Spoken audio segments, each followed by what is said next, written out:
네, 오늘 설교 본문은 요한계시록 7장 후반부 계속 이어갑니다. 7장 9절로 17절입니다.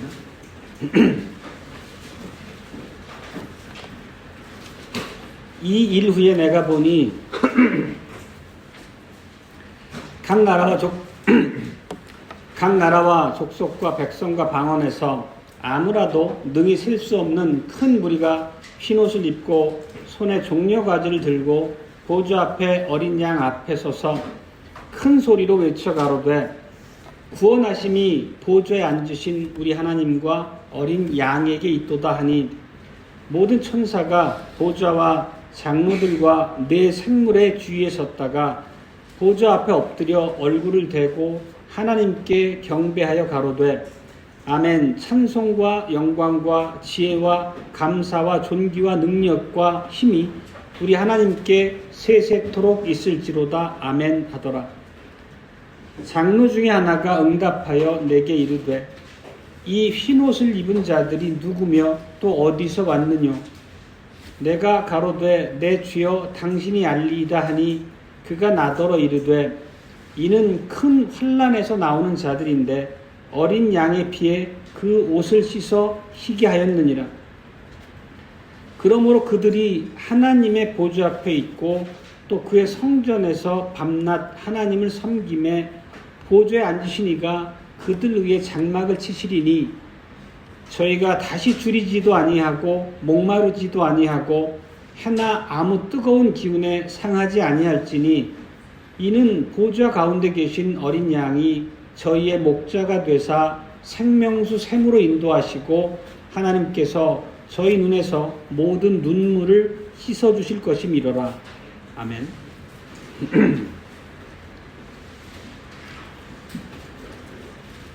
네, 오늘은 지난 시간 인맞은 자 14만 4천이라는 7장 전반부 설교에 이어서 부속받은 큰 무리라는 제목으로 복음을 선포하겠습니다. 예수 그리스도 사랑하는 형제자매 여러분, 우리는 숫자로 볼 때 참 얼마 되지 않는 작은 회중입니다. 그렇지만 우리의 왕이신 하나님은 그 백성이 결코 적은 무리가 아닙니다. 오늘 나와 있는 본문의 표현처럼 아무라도 능히 헤아릴 수 없는 큰 무리가 그분의 구속받은 백성 가운데 포함될 것입니다. 부활하고 승천하신 우리 주님께서는 지금 천상에 계시면서 역사의 마지막 날까지 말씀과 성신을 통해서 그 영생으로 선택된 자들을 모으시고 보존해 나가실 겁니다. 그게 우리 앞에 주어진 명백한 하나님의 약속입니다. 당연히 우리 주원교회도 그 큰 무리, 큰 회중에 속한 한 부분입니다. 그리고 우리는 비록 지상에서 예배드린 거라 말씀드리지만 항상 그 신전 의식을 갖고 예배에 임해야 된다는 말씀을 드립니다. 우리는 이 시간 하늘 보좌 앞에서 천사들과 더불어서 하나님께 영광과 감사와 찬송을 드린다고 하는 그런 확실한 인식이 우리에게 필요합니다. 그렇지만 오늘 본문을 통해 보셨던 바와 같이 이 예배 큰 무리에 속한다는 것은 반드시 큰 환난을 통과해야 된다는 것을 우리에게 요구합니다. 그리고 어린 양의 피에 그 옷을 씻어야 한다는 것을 요구합니다. 이 말씀은 신자들은 반드시 예수 그리스도를 신앙하는 그 믿음을 지키고 하나님의 말씀을 따라 산다는 그 사실로 인해서 사는 삶의 과정에서 많은 어려움과 환난을 겪을 수밖에 없다는 것입니다. 우리가 꼭 기억해야 될 것은 주님께서는 우리에게 환난을 피할 길을 내시는 것이 아니라 환난 중에서도 즐거워하고 굳건한 소망을 품고 인내하도록 우리에게 요구하신다는 것입니다. 이렇게 하나님 나라에 들어가기까지 주님의 보좌 앞에서 예배드리는 큰 무리에 속한 참된 복락의 날까지 환난을 잘 견디는 신앙의 사람들에게는 큰 복이 있습니다. 그 또 복의 내용이 오늘 본문에 나와 있습니다. 보좌 앞에서 하나님을 섬기게 되는 가장 복된 영광의 당사자가 되고 하나님께서는 그들 위에 장막을 치신다는 표현으로 그분의 보호하심을 말씀하십니다. 그리고 어린 양께서 우리들에게 목자가 되시고 또 우리의 목자께서 생명수 샘으로 인도해 주시고 우리가 환난의 날에 겪었던 일로 인한 모든 눈물을 우리 눈에서 말끔히 씻겨 주실 것이라고 이렇게 우리에게 말씀을 하십니다. 이것은 오늘 우리에게 주시는 격려의 말씀이고 위로의 말씀입니다. 우리가 이 땅 가운데서 많은 어려움을 겪을 수밖에 없더라도 우리는 하나님의 신실한 교회, 바른 표지를 갖춘 온전한 교회를 이 땅에 세우기 위해서 우리가 목숨을 걸고 분투해야 된다는 것이 하나님의 명령이고 권고의 말씀입니다. 오늘 첫 번째 대지는 큰 무리는 누구인가 라는 말에 대해서입니다. 그러니까 계시록을 읽다 보면 여러 가지 이제 그 표현, 장치들을 발견하게 되는데 그 중에 하나가 요한 사도가 항상 자신이 본 환상을 설명하는 과정에서 그 다양한 내용을 우리에게 알려주기 위해서 항상 그 사용한 문학적 장치가 있습니다. 그게 뭐냐면 항상 환상의 내용을 들은 것을 먼저 얘기하고 그 이어서 본 바를 묘사하는 방식입니다. 실제 1장에서 보더라도 먼저 주님의 목소리를 들었다는 묘사가 나오고 이어서 주님을 보고 그 모습을 묘사하는 장면이 나옵니다. 그리고 5장에서 보더라도 유다 지파의 사자 다윗의 뿌리가 이기었으니 라는 음성을 들은 이후에 죽임당한 것 같은 어린 양의 모습을 본다는 묘사가 나옵니다. 그리고 6장에서도 마찬가지인데 내 생물이 오라 외친 다음에 말과 그 말탄자가 나오는 장면을 눈으로 본다고 묘사합니다. 그리고 7장에서도 동일합니다. 지난주에 보면은 그 4절에서 내가 인맞은 자의 수가 14만 4천이라고 들었다는 묘사가 나오고 오늘 9절에서 이 일 후에 다시 말하면 인맞은 자의 숫자를 들은 그 이후에 내가 능히 셀 수 없는 큰 무리를 보았다 이렇게 묘사합니다. 반복적으로 사용되는 패턴입니다. 여기서 요한이 인맞은 자의 숫자, 들었던 그 수와 오늘 본문에서 본 큰 무리는 하나의 보편적인 교회, 보편의 하나의 그리스도의 교회를 바라보는 서로 다른 양상이라고 우리가 이해할 수 있습니다. 14만 4천 명은 지난번에 말씀드린 것처럼 신약교회 전체의 성도의 숫자가 아니라고 말씀드렸습니다. 사도시대 당대에 이스라엘 12지파로부터 부름받은 남은 자의 총수를 상징하는 숫자라고 말씀드린 바 있습니다.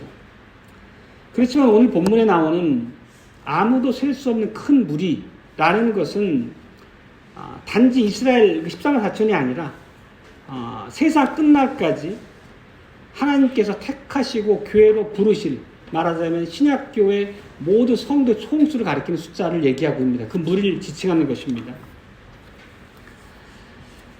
우리가 예전에 그 벨직신앙고백 27장을 공부할 때 교회의 보편성에 대해서 말씀을 나눈 적이 있습니다.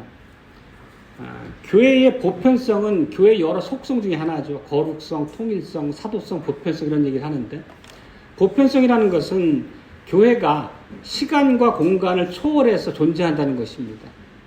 전 시대에 하나님의 백성이 존재하지 않는 시대는 없고 모든 지역에 국한됨이 없이 하나님의 백성이 부름을 받는다는 의미입니다.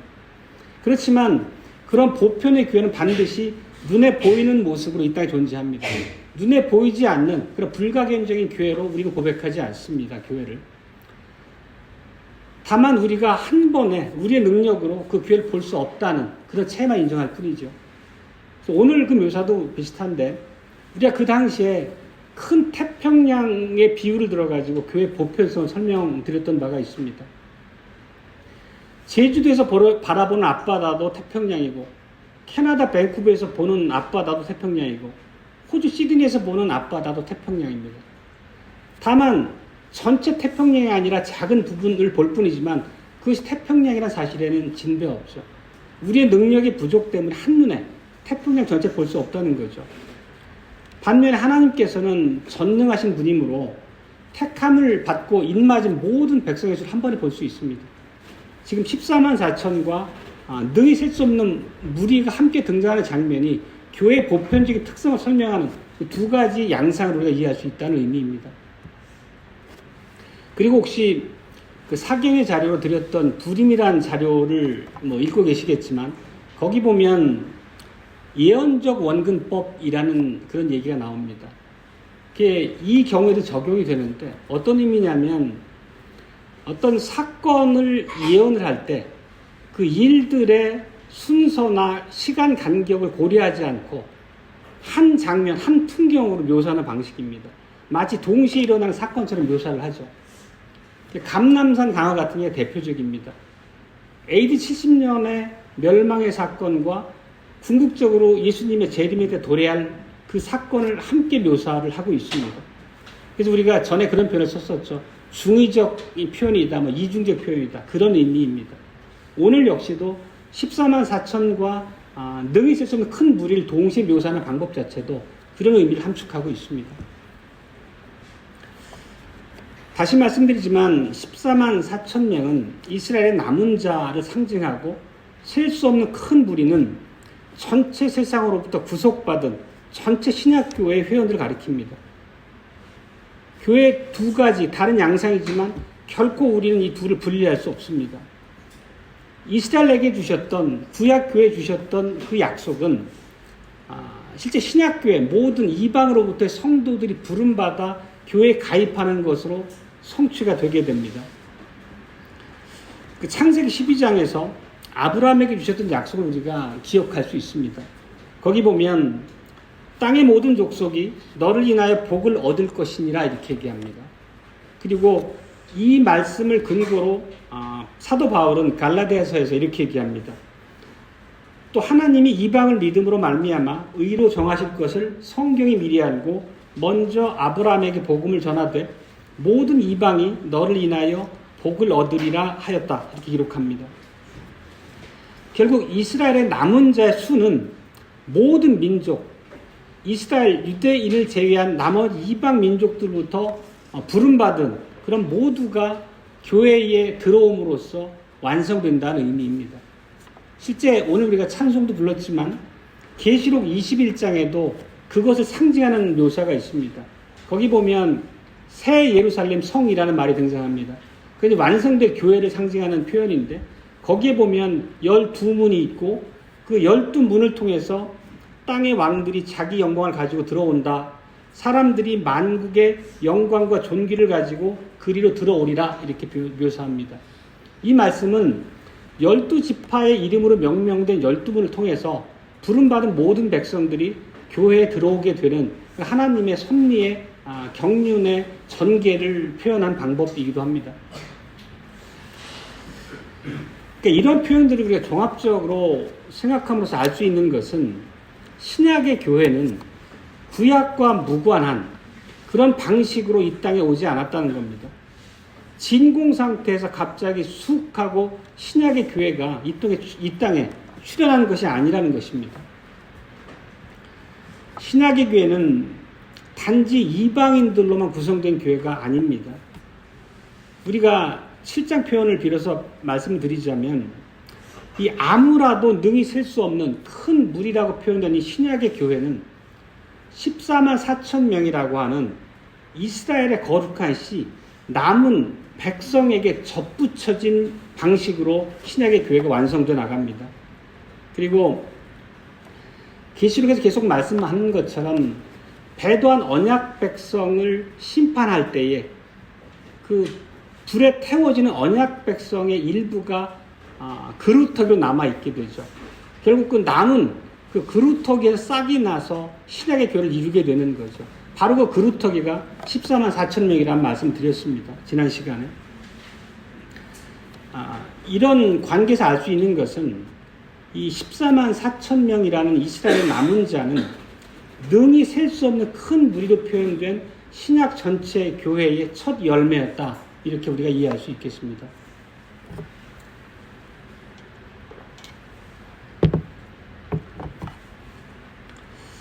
다시 본문으로 돌아와서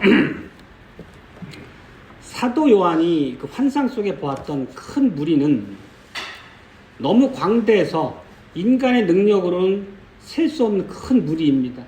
앞서 태평양의 비유처럼 분명히 눈에 보이는 가시적인 교회이지만 우리가 그 교회를 한눈에 담을 수 없는 그런 원리와도 같습니다. 한번 우리가 생각해 보십시오. 하나님께서 아브라함에게 모든 이방이 너로 인해서 복을 얻을 것이다 이렇게 말씀하셨습니다. 그리고 그 하나님의 그 약속의 말씀은 예수님의 승천, 그 이후에 성신의 강림, 그 이후에 교회로 모든 택자를 불러 모으시는 과정을 통해서 지금도 진행 중에 있습니다. 복음은 예루살렘과 유대와 사마리아와 땅끝까지 전파되었습니다.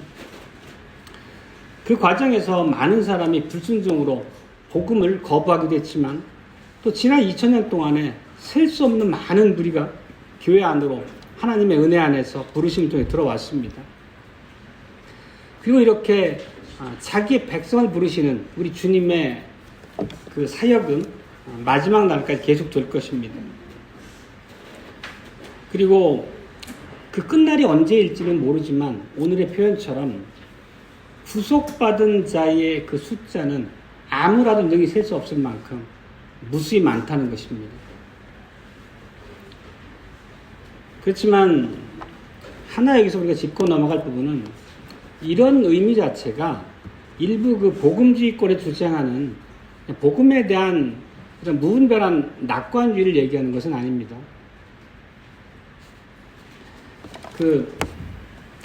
소위 이제 후천년설에 대해서 제가 말씀드린 바가 여러 번 있습니다.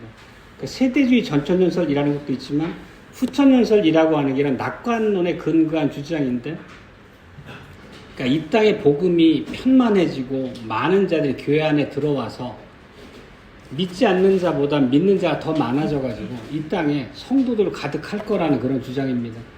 그렇게 천년 왕국이 이 땅에 구성이 되고 그 이후에 예수님이 재림하신다. 그래서 우리가 이제 후천년주의라고 얘기를 하는데, 구속받은 자의 숫자가 우리가 능히 셀 수 없을 만큼 많다는 얘기가 그런 이제 후천년주의자들의 그런 낙관론적인 종말론하고 거리가 있다는 말씀 드리는 겁니다. 혹시 호도될까 싶어서.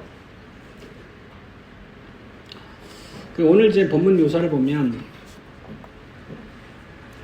사도 요한은 이 큰 무리가 흰옷을 입고 손에 종려 가지를 들고 있다는 그런 표현을 쓰고 있습니다. 흰옷을 입었다는 것은 우리가 이제 여러 번 나온 표현이니까 다 이해하실 겁니다. 신앙을 끝까지 지키고 신실한 가운데서 의롭다함을 얻었다는 그런 상징이라는 걸 말씀드린 바 있습니다. 종려나무 가지를 들었다 하면은 바로 떠오르시는 장면이 있을 겁니다. 예수님께서 십자가에 못 박히시던 그 주 초에 예루살렘으로 입성하실 때에 많은 유대인의 무리가 예수님을 맞으러 나갈 때 종려나무 가지 손에 들고 흔들었습니다. 그러면서 이렇게 외쳤죠. 호산나 찬송하리로다 주의 이름으로 오시는 이여 곧 이스라엘의 왕이시여. 이 종려나무 가지는 어쨌든 예수님께서 이스라엘의 왕이시라는 그런 찬송과 관련되어 있다는 걸 우리가 금방 눈치챌 수 있습니다. 근데 왜 이스라엘 백성들이 종려 가지 나무를 들고 나가서 흔들면서 예수님을 환영했는가 하면 그런 역사적인 배경이 있습니다. 중간기라는 말씀을 몇 번 드렸었죠. 말라기 선지자 이후 예수님께서 오실 때까지 계시가 중단됐던 한 400년의 시절을 얘기하는데, 그때 이제 헬라 제국이 4개로 분열되면서 그 중에 한 나라가 시리아를 거점으로 이제 나라가 세워지게 됩니다. 그게 이제 셀레우쿠스 왕조인데, 그러니까 다니엘서에서 자세히 드렸던 말씀입니다. 그 중에 그 안티오쿠스 에피파네스라고 하는 왕이 아주 악한 왕이었는데 이스라엘을 몹시도 괴롭히고 성전을 철저하게 유린했던 것을 말씀드린 바가 있어요. 제단에다가 돼지피를 뿌리고 성전 안에 제우스 신상을 세우고 신성을 모독했던 왕이었는데, 그때 유대인들이 봉기에서 일어나서 안티오쿠스 에피파네스를 물리칩니다. 그리고 이제 이스라엘 나라를 세우게 되는데, 그게 이제 마카비라는 족속에 의해서고, 그때 세워진 왕조가 하스모니안이라는 왕조입니다. 그렇게 이스라엘이 이 악한 왕을, 이방의 왕을 내몰고 성전을 깨끗게 했을 때 많은 유대 백성이 나와가지고 하나님께 감사하면서 종려나무 가지를 들고 기뻐하며 찬미했던 역사의 기록이 있습니다. 그 모습의 재현으로 볼 수가 있습니다. 물론 그렇게 세워진 이 하스모니안 왕조는 불과 100년이 지나서 로마의 속국으로 전락하고 그 상태에서 예수님이 오시게 되는 거죠. 실제 이 마카비 왕조가 세워진 게 한 BC 100, 한 60년, 70년 경입니다. 그러니까 지금 이 말씀드린 종려나무의 그 상징된 의미가 그렇다는 것이고요. 그리고 이제 유대 나라는, 이스라엘은 그때 이후 대대로 이 사건을 기념했습니다. 그걸 우리가 요한복음에 나오는 것처럼 수전절이라고 합니다. 수전절의 한자적인 의미가 수가 깨끗하게 닦는다는 얘기잖아요. 그러니까 우리가 수련 뭐 이런 거 할 때 그 숫자인데 성전을 깨끗게 했다라고 하는 그걸 기념하는 절기가 수전절입니다. 그렇다면 지금 이제 예수님을 환영하는 그들이 예수님께 바랬던 바가 뭔가요? 결국은 마카베가 그랬던 것처럼 자기들을 압제하고 있는 이방 국가인 로마를 몰아내고 유대 국가를 세워서 독립시켜 주십시오라고 하는 요구였던 거죠. 그거는 철저하게 구약이 예언했던 그런 이제 구속의 메시아에 대한 이해를 바르게 하지 못한 바고 정치적인 메시아를 기대했던 거죠. 그래서 그들이 얼마나 입만 무성했지 열매가 없는 자들이었는지가 불과 며칠 후에 드러납니다. 종려나무 가지를 흔들고 예수님을 환영했던 그들이 불과 며칠 후에 어떻게 됐습니까? 예수님을 십자가에 못 박으라는 군중으로 돌변하잖아요. 그걸 우리가 고난주간에 했던 설교에서 드린 말씀입니다. 자, 그러면 이제 오늘 본문으로 돌아와서 오늘 본문도 보면은 흰옷을 입고 종려나무 가지를 흔들고 있는 큰 무리라고 하는 이 무리들은 예수님을 예루살렘 입성할 때 환영했던 그 무리와 달리 이들은 예수님께서 철저하게 우리 안에 이 뒤덮고 있는 죄와 비참의 문제를 해결한 분이라는 온전한 믿음의 고백을 한 자들입니다. 예수님이 바로 죄에서 자기들을 구속하신 자기들의 왕이시라는 온전한 신앙 고백의 의미로 종려가지를 흔들고 있는 것입니다. 우리가 종려가지가 성경에 여러 국면에 등장을 하는데 그 차이를 우리가 분별을 할 필요가 있다는 것을 말씀드립니다. 이렇게 오늘 이제 본문에 등장하는 큰 무리는 모든 나라와 족속과 백성과 방언으로부터 구속받은 하나님의 백성입니다. 달리 말하면 우리의 구원하심이 오늘 고백의 말씀처럼 보좌에 앉으신 우리 하나님과 어린 양께 있다는 것을 바르게 고백하는 믿음의 사람들입니다. 그리고 이 사도 요한이 지금 보고 있는 이 큰 무리의 환상은 궁극적으로는 역사의 마지막 날 예수 그리스도의 재림과 더불어서 완성되게 될 겁니다. 그렇지만 이 큰 무리는 이 14만 4천이라고 하는 그 그루터기에서 새싹이 나고 거기서 거대한 나무로 자라는 그런 비유처럼 앞으로 계속 눈덩이처럼 불어나서 능히 셀 수 없는 큰 무리까지 될 것입니다. 그러니까 이런 말씀 앞에서 우리가 이제 중요하게 생각해야 될 문제는 결국 누가 이 큰 무리에 속할 것이냐라는 문제입니다. 그것은 이 구원하심이 우리 하나님과 어린 양께 있다라고 하는 바른 진리의 고백에 이른 자들이죠. 똑같이 우리가 죄인임을 고백하고 오로지 우리의 구원을 예수께만 기대할 수 있다라고 하는 그 온전한 성경의 진리의 말씀과 가르침에 입각해서 바르게 서 있다면 그 신앙의 고백으로 우리가 하나님을 의지한다면 당연히 우리도 이 큰 무리에 속하게 되겠죠. 그리고 오늘 천상에서 드려지는 이 12절과 같은 이런 찬송을 우리도 드리게 될 것입니다. 그 천사들과 함께 찬송하는 이 무리에 우리가 속하게 된다는 얘기죠. 궁극적으로 12절 말씀 한번 보겠습니다.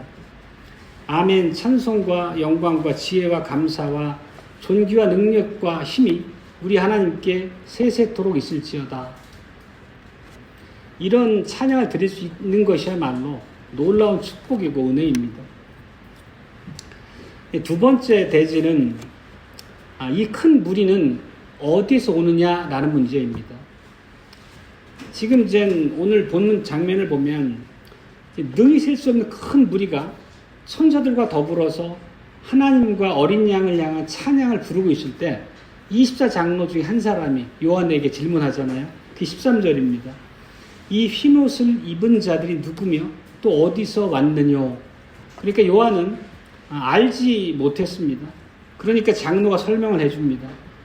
이들은 큰 환난에서 나오는 자들이다. 이 말씀이 주는 교훈이 매우 우리한테 심대합니다. 이 큰 환난이라는 것은 예수님께서 감람산에서 제자들에게 하셨던 강화에 등장하는 그 큰 환난을 얘기합니다. 다시 말하면 역사의 마지막에 일어날 환난을 얘기하는 것이 아니고 언약을 배반한 이스라엘 백성을 향한 그 당대 백성들이 생존할 동안에 맞게 될 AD 70년에 예루살렘의 대참사를 말하는 환난입니다. 그리고 이런 것을 아까 이제 예언적 원근법이라고 역사적으로 멀리 떨어진 두 사건 하나의 장면처럼 묘사하는 그런 이제 성경의 묘사 방식으로 감람산 강화가 대표적이라고 말씀드렸는데 바로 그런 의미입니다. 여기서 말씀드린 대환란은 바로 그 AD 70년의 환란을 가리킨다는 뜻입니다. 그리고 우리가 계시록 6장에서 이 환란이 어떤 모습으로 임했는지에 대해서 상세하게 살폈습니다. 전쟁과 기근과 역병과 죽음과 저주가 그들에게 임했습니다. 그 저주는 남녀노소, 빈부, 귀천, 누로나고 당대 그 땅에 생존해 있던 모든 옛 언약 백성들에게 철저하게 임했던 심판이었습니다. 그렇지만 여기서 우리가 꼭 짚고 깊이 이해될 부분이 하나 있습니다. 그게 뭐냐면 6장에서도 말씀드렸지만 조금 더 이번에는 상세하게 설명을 덧붙이고자 합니다.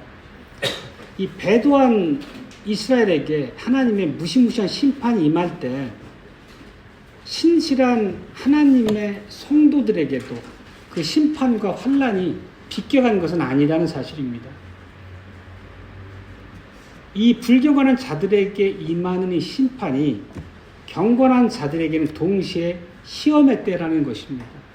시험의 때라는 표현이 성경에 여러 번 등장하는데 실제 초대교회 성도들, 사도시대의 성도들은 엄청 많은 핍박과 환난 가운데 시험을 당했습니다. 그 예루살렘과 유대 땅에 기근이 임하면 그들도 똑같이 굶주렸습니다. 그리고 역병이 창궐하게 되면 그들도 역시 그 전염병으로부터 자유롭지 못했습니다.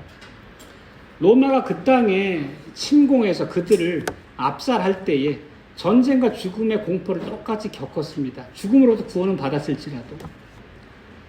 뿐만 아니라 예수 그리스도를 구세주로 고백하는 그 믿음의 고백으로 인해서 불경건한 자들로부터 또 다른 엄청난 핍박을 받은 바도 있습니다. 우리가 아시아 7교회에서 그걸 많이 살펴봤습니다. 이처럼 이 대환란의 시기가 배도한 자들에게는 진멸을 당하는 심판의 시간이지만 예수 그리스도를 신앙하는 신실한 자들에게도 역시 시험의 때로 그들에게 임하였다는 것입니다. 그리고 오늘 본문의 표현처럼 요한이 지금 바라보고 있는 그 큰 무리는 이 대환란 가운데서 시험을 통과하면서 신앙을 배반하지 않고 신앙의 정조를 지킨 자들이라는 것입니다. 우리가 간혹 오해하기도 합니다. 하나님을 믿는 사람들은 사는 날 동안에 결코 환난과 시험을 경험하지 않을 거다. 곧 환난의 때가 있더라도 그냥 순풍처럼 순조롭게 큰 어려움 없이 지나갈 것이다. 이런 기대를 하죠. 혹은 그런 삶을 위해 하나님께 기도하기까지 합니다. 그렇지만 결코 하나님께서는 그렇게 말씀하신 바도 없고 우리가 많은 성경의 기록에서 살피고 깨닫게 되는 바도 주님의 성도들이, 주님의 백성들이 이런 모든 인생의 고난으로부터 완벽하게 보호받는 방법으로 탄탄대로의 안연한 삶을 사는 것은 아니라는 것입니다. 우리가 알지만 흔히 간과하고 시험에 들기 쉬운 부분이기도 합니다. 예수님께서도 이런 가르침을 많이 주셨습니다. 요한복음 16장에 보면 세상에서는 너희가 환난을 당하나 담대하라 이런 말씀으로 그들에게 시련의 때, 시험의 때를 이길 것을 권고하셨습니다. 그리고 바울이 그 그 아들과 같은 디모데에게 이렇게 말씀했습니다. 무릇 그리스도 안에서 경건하게 살고자 하는 자는 핍박을 받으리라. 그리고 바울이 또 갈라디아 교회에게 편지를 쓰면서 갈라디아서죠. 그 제자들을 향해서 믿음으로 권고할 때 이런 말씀으로 그들을 격려했습니다. 우리가 하나님의 나라에 들어가려면 많은 환난을 겪어야 하리라. 바울 자신도 그 전도 여행을 통해서 복음을 전파하고 설교할 때 얼마나 많은 환난을 당했는지를 우리가 익히 아는 바입니다. 이것만 보더라도 성경에는 우리가 믿음으로 신실한 삶을 고백하며 살아간다는 것이 우리 삶이 어떤 모습으로 우리 앞에 나타날지 우리가 준비하게 하는 것입니다. 고린도후서의 이 바울의 고백과 같은 말씀을 잠깐 읽어보겠습니다. 옥에 갇히기도 더 많이 하고 매도 수없이 맞고 여러 번 죽을 뻔하였으니 유대인들에게 40에 하나 감한매를 5번 맞았으며 3번 태장으로 맞고 1번 돌로 맞고 3번 파선하는데 일주야를 기품에서 지냈으며 여러 번 여행의 강의 위험과 강도의 위험과 동족의 위험과 이방인의 위험과 신의 위험과 광야의 위험과 바다의 위험과 거짓 형제 중의 위험을 당하고 또 수고하며 애쓰며 여러 번 자지 못하고 주림에 목마르고 여러 번 굶고 춥고 헐벗었노라. 우리가 굉장히 아주 이렇게 좀 선명하게 이 여러 표현들을 기억하는 바울의 고난에 대한 고백과도 같은 말씀이었습니다. 우리는 환난과 시험의 때가 우리에게는 결코 임하지 않게 해주십시오라고 바랄 수 없다는 겁니다.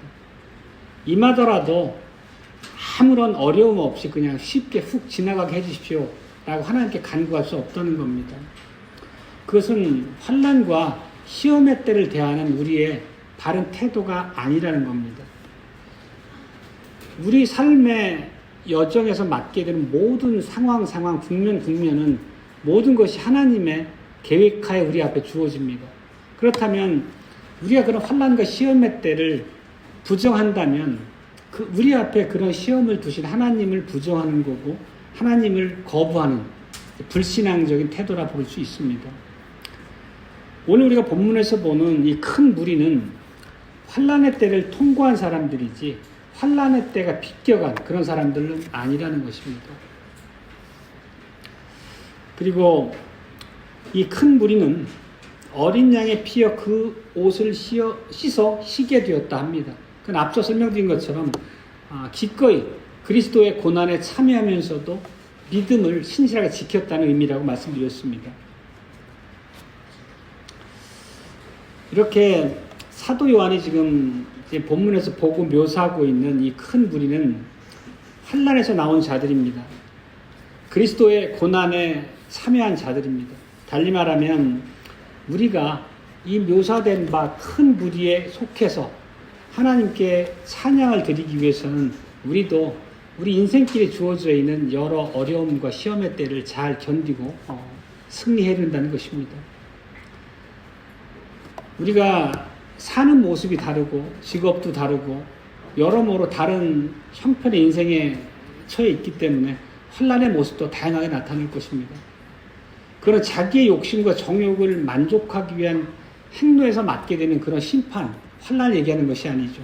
당연히 공통적으로 예수님께 대한 우리의 신앙을 지키기 위해서 하나님의 말씀으로 우리에게 명하신 바를 우리가 순종하는 그런 과정에서의 환난과 시험을 얘기하는 것입니다.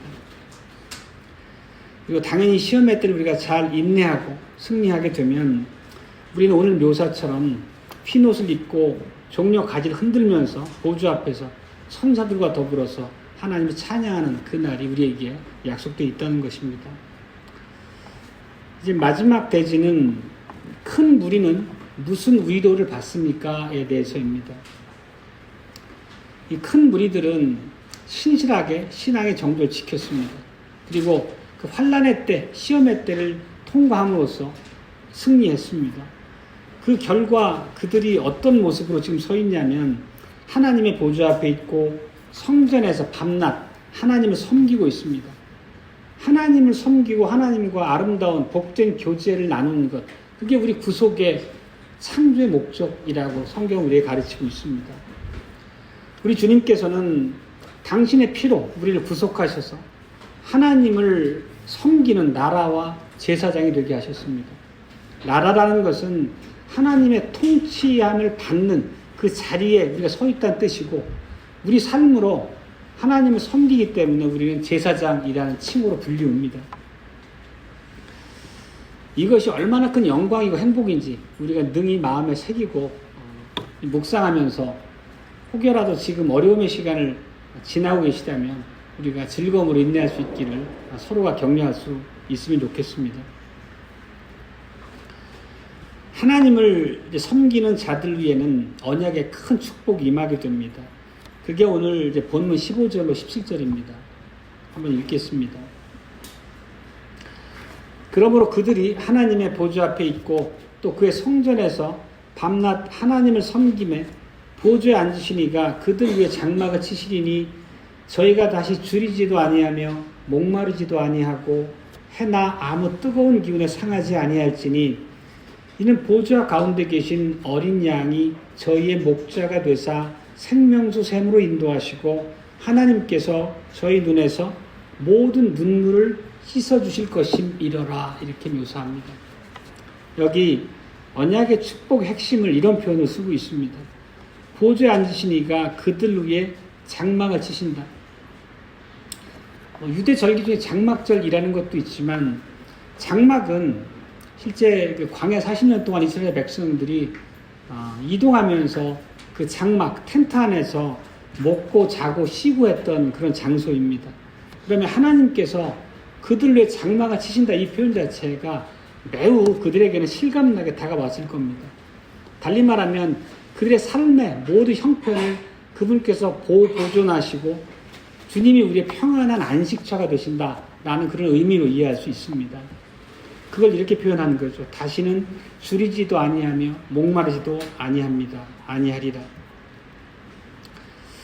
우리가 익히 기억하는 것처럼 아시아 7교회에서도 살폈던 바이고, 그 초대교회는 참으로 큰 환난 가운데 어려운 시절을 보냈습니다. 기근 때문에 굶주렸고 가산을 빼앗기고 매질을 당하는 일도 겪었죠. 그렇지만 이제 그들에게 이런 고난이 다시 없을 거라는 얘기입니다.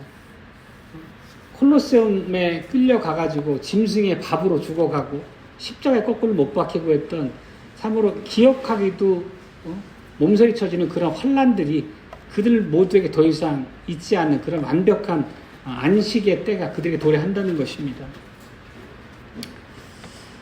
그러면 27절에 보면 이제 말씀 마무리하겠습니다. 이 큰 무리는 더 이상 줄이지도 않고 목마르지도 않게 될 것이라고 묘사합니다. 그리고 고통과 슬픔과 멸시의 때를 당하지 않고 이제는 완벽한 평안의 시간을 보내리라는 약속을 합니다. 그게 왜 그렇게 되느냐에 대해서 해설하는 마지막 구절이 17절입니다. 거기 보면 우리 주님 예수 그리스도께서 큰 목자가 되시기 때문이라고 얘기합니다. 예수님을 목자로 표현하는 그런 시편 중에 아주 선명하게 우리한테 그 이미지를 가져다 주는 게 뭔가요? 23장이죠. 주님이 우리의 목자이시기 때문에 우리에게는 부족함이 없고 그분께서 우리를 푸른 초장에 누이시고 쉴만한 물가로 인도하신다. 그러니까 영원한 낙원에서 우리를 보호하실 마지막 구원의 시간에 우리에게 다가오실 예수님에 대한 이미지를 노래하고 있는 것입니다. 영육 간의 완벽한 좋은 것들로 우리를 채워주실 것입니다. 지난 시간에 그 천국 백성이 되라라는 설교 안에서 완벽히 회복된 에덴, 천국의 모습에 대해서 묘사한 바에 보면 더 이상 사탄도 없을 것이고 우리를 괴롭히는 육신의 정욕도 없을 것이고 그리고 우리를 시험하는 선악을 알게 하는 나무도 없을 것이고 또 우리가 영원히 죽으리란 위협도 없을 것이고 그런 천국의 모습을 묘사한 바가 있습니다. 이제는 이런 악한 세상으로부터 완전히 분리된 영원한 안식의 때를 누릴 것을 오늘 우리에게 말씀하고 있는 것입니다. 그리고 또한 그리스도께서는 우리를 생명수 샘으로 인도하신다라는 묘사도 담고 있습니다. 이 생명수 샘, 생명의 강, 이거는 요한복음에 참 여러 번 등장하는 표현입니다. 오늘 읽은 본문에도 등장했고 한 구절 더 보면 예수님께서 사마리아 수가성 여인에게 했던 말씀에 그 표현이 등장합니다. 나의 주는 물을 먹는 자는 영원히 목마르지 아니하리니 나의 주는 물은 그 속에서 영생하도록 솟아나는 샘물이 되리라. 그리고 앞서 말씀드렸던 것처럼 읽었던 우리의 병행 구절에서 보신 바처럼 예수님께서 주시는 이 생명의 물이라고 하는 것은 성신님을 가리킨다고 말씀드렸습니다. 그리고 성신님은 우리가 이제 여러 번 기독교 강의에서 배우고 익혔던 표현이지만 예수 그리스도와 우리를 묶어주는 띠라는 표현을 썼습니다. 그렇게 성부 하나님과 성자 하나님과 우리를 연합시켜 주시는 분이 성령님이십니다. 이 성령께서 풍성히 우리 안에 거하는 한 우리는 온전히 믿음 안에서 승리할 수 있고 하나님께 주실 완전한 안식을 따라 소망 가운데 걸어갈 수 있고 궁극적으로 그 승리의 날에 도달하게 될 것입니다. 그리고 17절에 또 마지막 표현을 보면 우리 눈에서 눈물을 씻어주신다, 이 표현을 우리에게 하고 있습니다. 참되고 영원한 안식을 우리에게 주신다는 뜻입니다.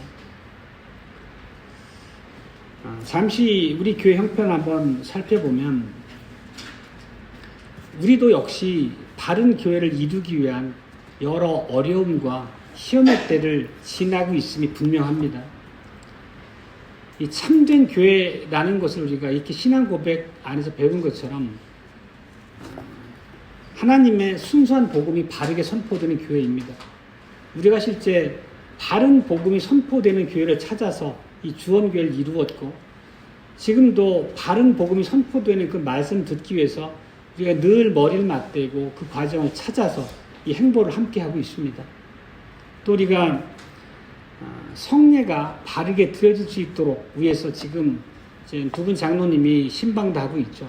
신방의 의미가 결국 무엇입니까? 우리 각자가 삶의 현장에서 영적 싸움을 하는 과정에서 얼마나 주님의 백성으로 바르게 서 가는지를 서로 격려하고 확인하면서 서로 그 길을 동행하는 그런 의미로서의 신방이고 그런 과정을 통해서 우리가 주님의 만찬을 바르게 보존하기 위한 노력의 일환으로 드려지는 거죠.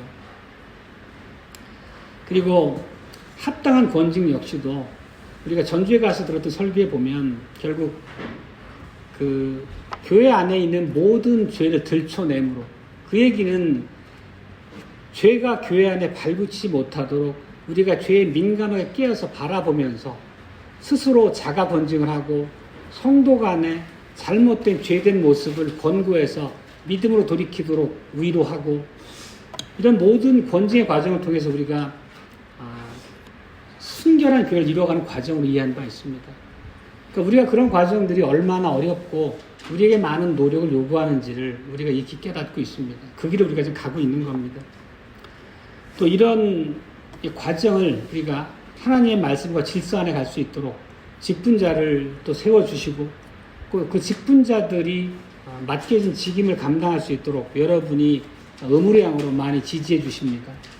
또 우리는 아무래도 적은 무리이기 때문에 이 교회를 지지하고 유지해 나가는 것 자체가 우리가 힘에 겨울 만큼 많은 헌신과 봉사로 이루어지고 있다는 것을 우리가 잘 알고 있는 바입니다. 우리가 이렇게 바른 진리의 말씀 안에 서서 진리의 지식으로 자라가고 그 고백 안에서 우리의 삶을 살아가기 위한 영적 투쟁을 하고 있습니다.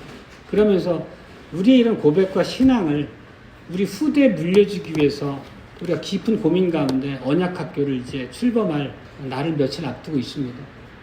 실제 모두가 다 공감하시는 바이지만 언약학교를 실제 이루기로 결단하는 일 자체가 하나님 말씀 앞에 바른 신앙의 고백이 아니면 도저히 갈 수 없는 길입니다. 굉장히 어려운 길이잖아요. 어린 자녀들을 학교에서 그만두어 교회 안에 그 과정을 준비한다는 것 자체가 많은 불안감도 있을 것이고 믿음이 아니면 선택할 수 없는 길입니다. 그리고 또 아이들로서도 크게 바뀌는 그런 환경 안에서 겪게 될 당황함을 또 부모들과 우리 교우들이 함께 잘 살피면서 앞으로 이겨가야 될 길이기도 합니다.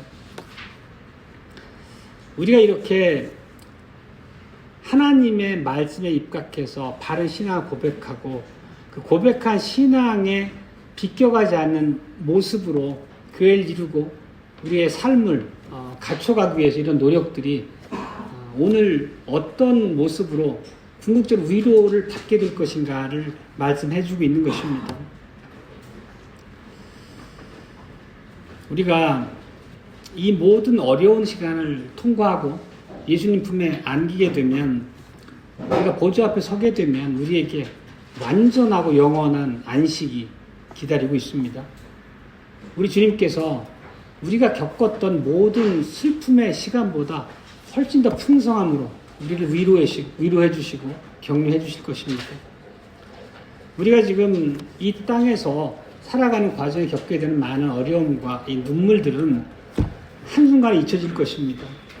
우리 앞에 이 예비된 복되고 영광스러운 천국의 삶을 우리가 기대하고 소망하면서 우리가 모두 믿음의 길에서 승리하시기 바랍니다. 아멘.